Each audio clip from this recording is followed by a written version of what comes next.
Hello बच्चों, welcome to the next lecture.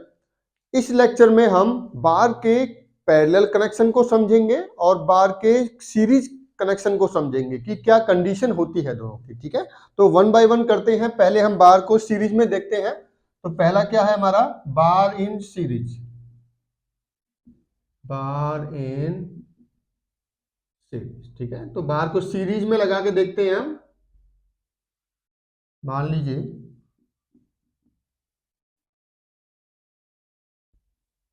ये बार one है आपकी, ये कोई बार टू है और ये बार आपकी थ्री है। ठीक है, ये वन है, ये टू है और ये आपकी थ्री बार, और इस पे एंड पे लगा हुआ है टेंसाइल लोड। ठीक है, इसको हम टेंसाइल लोड पी बुला लेते हैं। पी का मतलब है टेंसाइल लोड। ठीक है, मान लेते हैं इसकी लेंथ क्या है, इसकी लेंथ L1 है, इसकी लेंथ, इस बार की लेंथ L2 है और इस बार की लेंथ है आपकी L3। मान लेते हैं इसका एरिया A1 है, इस बार का एरिया A2 है और इस बार का एरिया है आपका A3।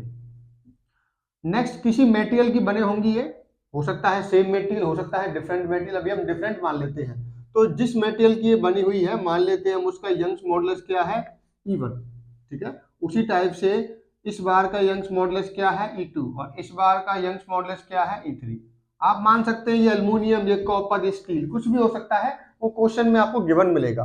दैट मीन्स हमने कंडीशन क्या ली है कि तीन बार है हमारे पास, तीनों सीरीज में लगे हुई है। देखो सीरीज का मतलब क्या होता है, एक के बाद एक लगे होते हैं। ठीक है, सीरीज में क्या होता है, दोनों की एंड कंडीशन डिफरेंट होती है।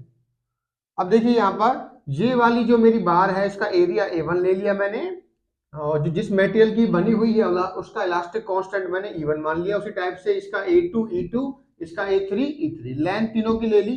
अब कंडीशन देखते हैं। देखिए, जब आप इसका फ्री बॉडी डायग्राम बना के देखोगे तीनों बार का, तो आपको आइडिया लग जाएगा। देखिए कैसे बनाते हैं हम। यहाँ पे P है तो इस एंड पे भी P होगा, यहाँ भी P है, तो ये हो गई मेरी बार नंबर 3। ठीक है, उसी टाइप से बार नंबर 2 पे आप जब लगाओगे, देखिए यहाँ पर कोई लोड नहीं था, फिर भी आपने इस साइड लगा दिया, तो टेंसाइल कम एक और लगाना पड़ेगा आपको। ठीक है, तो ये हो गया आपका 2। उसी टाइप से जब आप बार नंबर 1 पे लगाओगे, तो भी आपको यही पी लोड दिखेगा यहाँ पर। ठीक है, इसका मतलब मुझे पता लग गया सीरीज के केस में जो मेरा लोड होता है वो इक्वली डिस्ट्रीब्यूट होता है, P1 equal to P2 equal to P3। अब आते हैं इलोंगेशन। इलोंगेशन डिफरेंट होगी और तीनों को ऐड, टोटल इलोंगेशन जो होगी मेरी del1 plus del2 plus del3।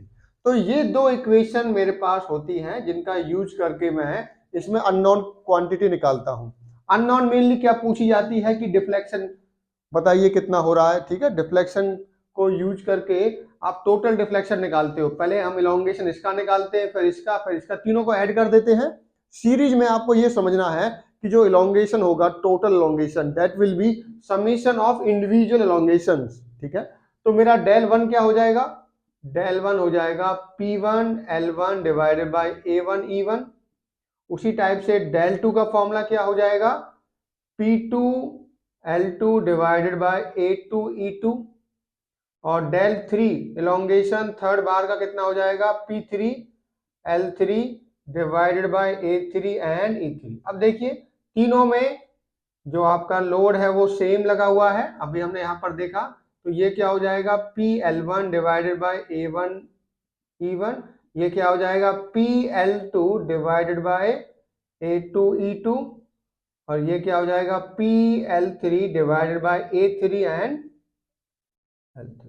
ठीक है, A3 E3।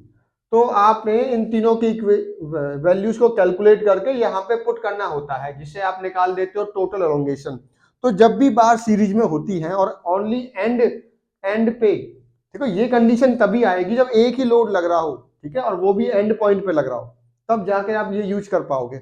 अगर यहाँ पर डिफरेंट पॉइंट पे डिफरेंट लोड होगा, तो उसको फिर हम सुपरपोजिशन मेथड से निकालते हैं, वो हम फर्दर लेक्चर में करेंगे। अभी आप ये समझिए, बार इन सीरीज का मतलब कुछ बार हैं जो सीरीज में लगी हुई है और एंड पे आपका लोड लगा हुआ है।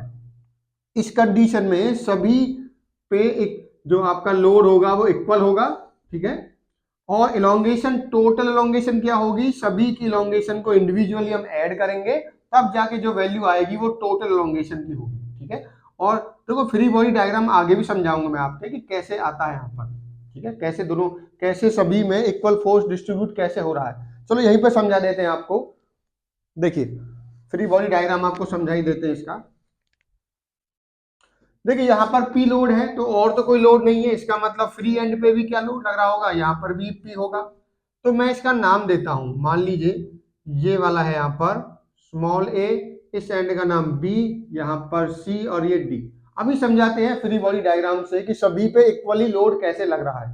देखिए सबसे पहले आप सी डी को देखिए, जो ये मेरा सी डी वाली बार है, सी डी, डी पे कितना लोड लग रहा है, पी, तो सी पे भी कितना लगाना पड़ेगा आपको, पी, तभी तो इक्विलिब्रियम में रहेगा। अगर लोड एक साइड में हो तो फिर आपको पुश कर देगा।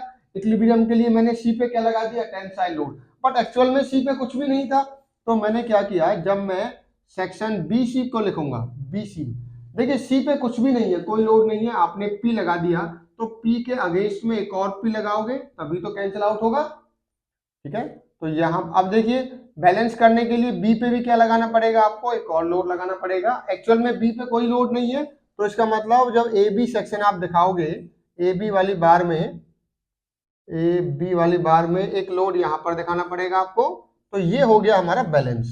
तो इससे आपको देखो कैसे निकालते हैं, कैसे फ्री बॉडी डायग्राम बनाते हैं। पहले आप तीनों बार को इंडिविजुअली अलग से आप रिप्रेजेंट कीजिए, उसके बाद देखिए एक एंड से स्टार्ट करिए और लास्ट एंड तक पहुंचिए, और ये देखिए कि क्या कंडीशन है।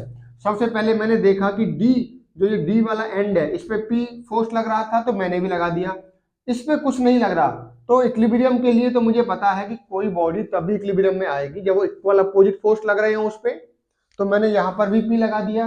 बट एक्चुअल में सी पे कोई लोड नहीं था, तो मैंने, जब मैं बीसी सेक्शन को मैंने लिखा तो यहाँ पर एक और फोर्स लगा दिया। देखो ये इस डायरेक्शन में है, ये इस डायरेक्शन में, दोनों कैंसिल आउट हो जाएंगे, जीरो हो गया, एक्चुअल में जीरो है यहाँ पर। अब इक्विलिब्रियम के लिए मुझे बी पे भी लगाना पड़ेगा, मैंने लगा दिया, तो बी पे भी आ गया। अब बी पे एक्चुअल में कोई लोड नहीं है, तो मैंने क्या किया, अगेंस्ट डायरेक्शन में एक और लोड लगा दिया। तो मैंने देखा कि तीनों में जो आपका लोड लग रहा है या एक्सटर्नल फोर्स लग रहा है वो इक्वल है, तभी मैं इस इक्वेशन को लिख पाया, P equal to P1 equal to P2 equal to P3। Elongation तो आपको आइडिया लग गया होगा कि इसका इलोंगेशन डिफरेंट होगा, इसका डिफरेंट होगा, इसका डिफरेंट, और जब इसको खींचेंगे तो टोटल कितना खींचेगा, जितना इलोंगेशन इसका है plus elongation of this plus elongation of this. अब आते हैं सीरीज के बाद हम देखते हैं पैरेलल कनेक्शन।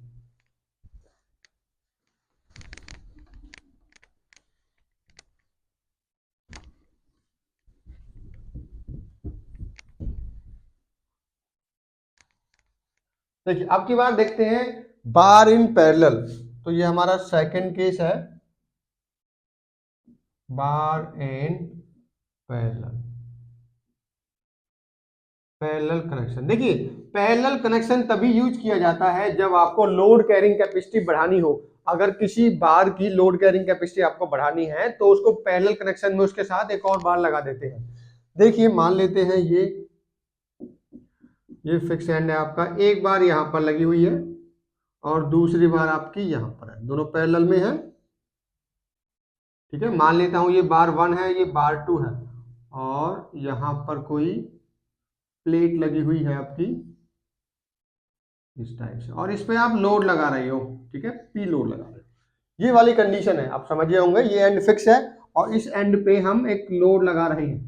अब यहाँ मान लेते हैं कि इसका एरिया A1 है, ठीक है, और इसका इलास्टिक कांस्टेंट कितना E1, किसी मेटेरियल का तो होगा ये, और हम इसका भी एरिया कितना है, इसका A2 मान लेते हैं, इलास्टिक कांस्टेंट आपका E2, दोनों की लेंथ तो इक्वल है, दोनों की लेंथ तो सेम होगी। अब इसमें कंडीशन देखते हैं हम। देखिए यहाँ पर समझिए, आप खुद ही एनालाइज कर सकते हो, जब इसको मैं पुल करूंगा तो कुछ लोड तो ये लेगा, कुछ लोड ये लेगा, ठीक है, बट इलोंगेशन दोनों में सेम होगी। तो कंडीशन क्या है, del 1 equal to del 2, P equal to P1 plus P2। ये इक्वेशन 1 हो गई, ये हमारी इक्वेशन 2 हो गई। देखिए जो टोटल लोड है उसका कुछ पोर्शन तो इसने ले लिया, कुछ पोर्शन इसने ले लिया, तभी तो लोड कैरिंग कैपेसिटी बढ़ी है। जब ये सिंगल बार था, जब ये ऑब्जेक्ट सिंगल बार था तो पूरा लोड किस पे लग रहा था, पूरा लोड एक ही बार पे। उसकी हेल्प करने के लिए मैंने एक और बार लगा दी पैरेलल में। मान लीजिए आपको ये दीवार पुश करनी है, ठीक है, तो मेरे साथ एक और बंदा वहां से पुश करेगा, तभी तो पैरेलल में मानेंगे इसको हम, ठीक है। सीरीज का मतलब है कि मेरे हाथ को कोई पकड़ के ऐसे खींचेगा, एक और उसके साथ जो चेन होती है, मान लीजिए ये सीरीज में है, इसके बाद ये है, इसके बाद ये है। अब टेक्निकली कैसे समझते हैं, पैरेलल को समझने का तरीका क्या होता है, जो भी ऑब्जेक्ट पैरेलल में होगा उसके दोनों एंड सेम कंडीशन पे होने चाहिए। देखिए जो मेरी बार 1 है, ये बार 1 है और बार 2 है, इसकी एंड कंडीशन दिखाते हैं। इसका दोनों का एक एंड तो क्या है, फिक्स है, और दूसरे एंड पे क्या लग रहा है, लोड लग रहा है। इसका मतलब दोनों की एंड कंडीशन क्या है, सेम। तो पैरेलल में मान लीजिए एक और मैं पैरेलल का आपको केस दिखाता हूं। देखिए मान लीजिए कोई आपकी बार है और वो हॉलो है, उसके अंदर एक और है, एक ट्यूब है, ठीक है। मान लीजिए ये आपका बार 1 है और ये कोई ट्यूब है जिसका नाम हम देते हैं 2,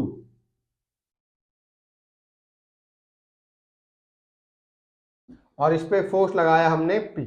ये भी पैरेलल का कनेक्शन है आपका। देखिए कैसे दोनों का एक एंड क्या है, फिक्स है, और दूसरे एंड पे क्या लग रहा है, लोड लग रहा है। तो ये भी पैरेलल वाला ही केस है। तो जो हॉलो ऑब्जेक्ट होते हैं, हॉलो बार होती हैं, वो पैरेलल कनेक्शन के अंदर आती हैं, ठीक है। तो इसमें भी आप देखोगे, इसमें भी यही कंडीशन आएगी, दोनों का डिफॉर्मेशन क्या होगी, सेम होगी, इलोंगेशन सेम होगी, और आपका लोड क्या होगा, डिफरेंट होगा। कुछ लोड ये लेगी, कुछ लोड ये लेगी, आपका इस टाइप से होगा। तो डेल 1 को क्या लिख सकता हूं मैं, डेल 1 हो जाएगा आपका P1 L1 divided by A1 E1। अब मुझे पता है L तो सेम है, P1 L divided by AE लिख सकते हो आप। उसी टाइप से डेल 2 क्या हो जाएगी, P2 L divided by A2 E2, ठीक है। अब इन दोनों को हम कंपेयर करेंगे तो पहली इक्वेशन आ जाएगी, उसके बाद तो दोनों की हेल्प से मेनली इसमें अननोन क्वांटिटी क्या पूछी जाती है कि अगर किसी 2 पैरेलल बार है या 3 पैरेलल बार है तो तीनों में बताइए टोटल लोड कैसे डिस्ट्रीब्यूट होगा, कितना लोड ये लेगा, कितना लोड ये लेगा, ठीक है। तो ये हम फिर इन 2 इक्वेशंस की हेल्प से ये अननोन क्वांटिटी निकाल सकते हैं। तो हमने इस लेक्चर में देखा कि कोई बार है, उस बार को हम सीरीज में भी लगा सकते हैं, पैरेलल में भी लगा सकते हैं, ठीक है। सीरीज में जब लगाएंगे तो जो इलोंगेशन है वो ऐड होगी, तब जाके टोटल इलोंगेशन कैलकुलेट करोगे आप। वहां पर फोर्सेस इक्वली डिस्ट्रीब्यूट होते हैं, जो टोटल लोड लगेगा वो इक्वली डिस्ट्रीब्यूट होगा सभी में। जो पैरेलल कनेक्शन होता है वहां पर जो बार पैरेलल में होती हैं उनका इलोंगेशन तो सेम होता है, बट फोर्सेस डिफरेंट डिफरेंट होते हैं, ठीक है। जितना फोर्स टोटल लगेगा वो एक बार में डिफरेंट कुछ पोर्शन होगा, दूसरे में डिफरेंट होगा। तो इसीलिए हम कहते हैं पैरेलल कनेक्शन में हमारा लोड कैरिंग कैपेसिटी बढ़ जाती है। क्या बढ़ जाती है, लोड कैरिंग कैपेसिटी, ठीक है। देखो ऐसे समझ सकते हो आप इसे। मान लीजिए ये 2 बार है और ये मैंने फिक्स ऐसे सरफेस पे लगे हुए हैं, फिक्स है दोनों, ठीक है, और इनके ऊपर मैं ऐसे फोर्स लगा रहा हूं, ठीक है, ऐसे फोर्स, यहां से तो फिक्स है ये, ऐसे फोर्स लगा रहा हूं, तो ये पैरेलल कनेक्शन में बोलेंगे। क्या बोलेंगे इनको हम, पैरेलल कनेक्शन। और मान लेते हैं अब की बार ये फिक्स है और ये, और अब की बार मैं ऐसे फोर्स लगा रहा हूं, ठीक है, इस टाइप से यहां पर पुश कर रहा हूं, तो ये सीरीज में होगा, ठीक है। तो सीरीज का मतलब यही है कि जब ऑब्जेक्ट का इलोंगेशन, टोटल इलोंगेशन समीशन से निकलता है और जो फोर्स है वो इक्वली डिस्ट्रीब्यूट होता है, ठीक है। Thank you.